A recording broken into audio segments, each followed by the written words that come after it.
অসমীয়াৰ প্ৰাণৰ শিল্পী জুবিন গাৰ্গৰ ন্যায় বিচাৰি সমগ্ৰ ৰাজ্যৰ লগতে ৰঙিয়াতো মঙলবাৰে আছুৰ প্ৰতিবাদ।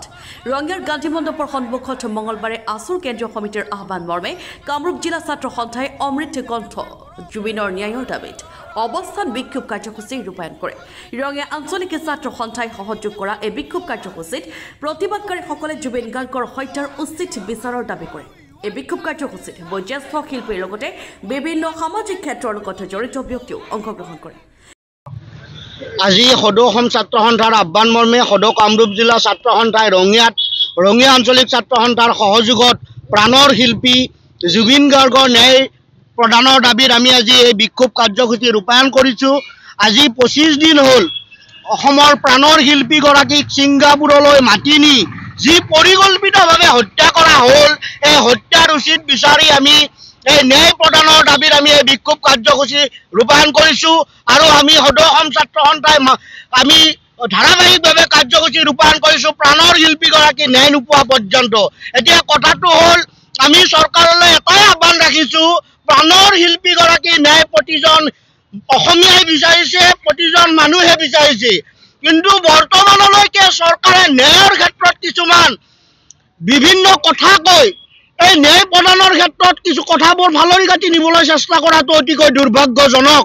কিন্তু এই ক্ষেত্ৰত আমি চৰকাৰলৈ দৃষ্টি ৰাখিছোঁ, দৃষ্টি নিবদ্ধ ৰাখিছে অসমবাসী ৰাইজে, প্ৰাণৰ শিল্পীগৰাকীক ন্যায় লাগে।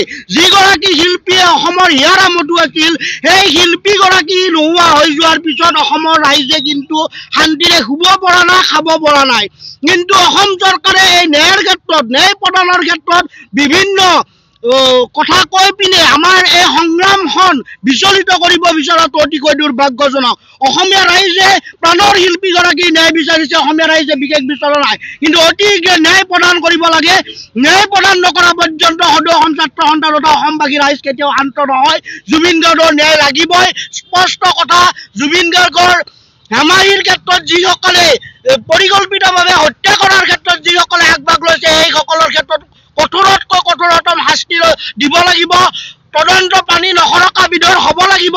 ছিংগাপুৰত থকা প্ৰৱাসী অসমীয়াসকলক অতি শীঘ্ৰে গ্ৰেপ্তাৰ কৰিব লাগে। অসম চৰকাৰে ছিংগাপুৰত থকা অসমীয়া প্ৰৱাসীসকলক গ্ৰেপ্তাৰ কৰি জুবিন গাৰ্গৰ ন্যায়ৰ ক্ষেত্ৰত অতি শীঘ্ৰে ব্যৱস্থা ল'ব লাগে।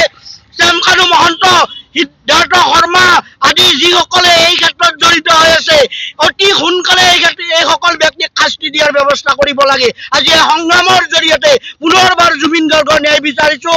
সংগ্ৰাম দীঘলীয়া হ'ব, সংগ্ৰামৰ অন্ত নহ'ব জুবিন গাৰ্গ ন্যায় নোপোৱা পৰ্যন্ত। ইতিমধ্যেই মই কৈছোঁৱেই যে অসমৰ শিল্পীসকলৰ প্ৰতি যিটো অনীহা, যিটো মৰমৰ পৰা যি বঞ্চিত হৈ আহিছে। এগৰাকী শিল্পী আছিল বিশ্ববৰেণ্য শিল্পী ডক্টৰ ভূপেন হাজৰিকা, তাৰ পিছতে আমি পাইছোঁ বহু শিল্পীক পাইছোঁ, কিন্তু জুবিন গাৰ্গ আছিল অন্যতম। বয়সৰ লগত মিলাই 22 বছৰ বয়সত মই প্ৰথমে জুবিন গাৰ্গক পাইছিলোঁ গুৱাহাটী ডিষ্ট্ৰিক্ট লাইব্ৰেৰীত এটা ফাংচনত, তাৰ পৰা সময়ে সময়ে পাইছোঁ। আৰু শেহতীয়াভাৱে আপোনালোকে জানে যে পূব ৰঙিয়া প্ৰগতি সংঘৰ সোণালী জয়ন্তী উৎসৱত আমি জুবিন গাৰ্গক মাতিছিলোঁ, ভাল লাগিছিল। আমি নতুন জীৱন এটা জুবিন গাৰ্গে যেন পালে তেওঁ মোক কৈছিল নিজে। মোৰ লগত আৰু আছিল, মই নামবিলাক নকওঁ, কিছুমান নাম কৈও ভাল নালাগে। যিয়ে নহওক, গতিকে কথাটো হ'ল আমাক ন্যায় লাগে। আজি 25 দিন, মই ক'লোঁ আজি 25 দিন হৈ গ'ল, কোনো ধৰণৰ কোনো এটা সিদ্ধান্তৰ ওপৰত অহা নাই। আজি আমাক CBIক দিম, কালি EAক দিম, কালি ন্যায়ৰ ব্যৱস্থা কৰিম, ন্যায় দিম, এই ধৰণে কোৱা হৈছে, অসম চৰকাৰে কৈছে। এইটো জঘন্যমূলক কথা, এইটো কোনো ধৰণে আমাৰ গ্ৰহণযোগ্য নহয়। গতিকে মই আপোনালোকৰ ৰাইজক কৈছোঁ, চৰকাৰক কৈছোঁ, ৰাইজ জাগিবৰ হ'ল। মই বহু পীড়িত, নিপীড়িত, নিষ্পেষিত হৈ আহিছোঁ, আৰু শিল্পীসকলক নিষ্পেষণ হ'ব দিব নোৱাৰোঁ। গতিকে জুবিন গাৰ্গৰ ন্যায় আমি আশা ৰাখিছোঁ। গৰিমাই যাতে অকলে কালি জুবিন গাৰ্গৰ খুৰাক মনোজ বৰঠাকুৰৰ গোটেইখিনি কথা শুনিছোঁ, বেয়া লাগিছে। গতিকে যিয়ে নহওক, গোটেই অসমৰ মানুহৰে বেয়া লাগিছে। অসমৰ মানুহে সহ্য কৰিব পৰা নাই। গতিকে এই সহ্য কৰিব নোৱাৰা যি ক্ষোভ, যি বিদ্বেষ, বিভেদ, এই কথাবিলাক আঁতৰাব লাগিব। আমি আছোঁ। আজি ছাত্ৰ সন্থাই যি কাৰ্যসূচী লৈছে খুব ভাল পাইছোঁ। এই প্ৰখৰ ৰ'দকো নেওচি বয়সৰ কথা নাভাবি আহিছোঁ, একমাত্ৰ যে অসমৰ যি সংস্কৃতি, এই সংস্কৃতিৰ যি সপোন, এই সপোন বাস্তৱিত হ'ব লাগে। এইখিনি কৈ জুবিন গাৰ্গৰ ন্যায় পুনৰ বিচাৰি মোৰ বক্তব্য ৰঙিয়াৰ পৰা মইদুল চৌধুৰীৰ ৰিপৰ্ট এণ্টনি ফৰাছা।